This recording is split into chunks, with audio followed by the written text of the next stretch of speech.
Derrière ces murs, plus de 500 détenus purgent leur peine et l'infrastructure est vieillissante. La prison a donc besoin aujourd'hui d'un coup de relifting.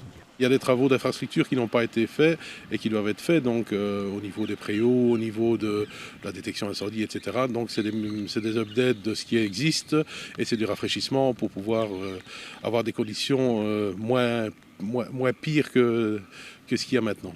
L'établissement pénitentiaire devait initialement fermer en 2024, mais prolongé jusqu'en 2035 au maximum. Pour y accompagner le maintien des activités, le gouvernement fédéral débloque ainsi 17,5 millions d'euros.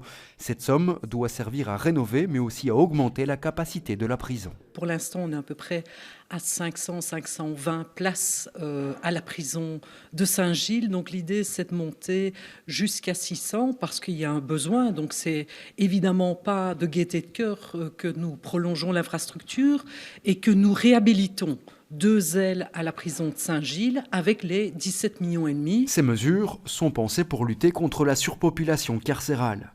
À Bruxelles, 170 détenus dorment ainsi à même le sol dans la prison de Harren. Ça se complète évidemment avec d'autres dispositifs que nous prenons avec la ministre de la Justice, avec la mise en place de préfabriqués sur des terrains en Flandre et en Wallonie, avec la réhabilitation d'ailes dans d'autres établissements pénitentiaires. Donc Saint-Gilles est évidemment un nœud important. Ces investissements sont salués par la CGSP, syndicat socialiste.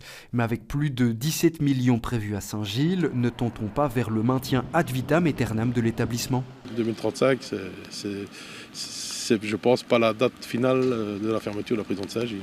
Vous pensez que ça risque de rester ouvert encore après ça? Je ne sais pas prononcer là-dessus, mais si on commence à investir, je suppose que ce n'est pas pour fermer rapidement.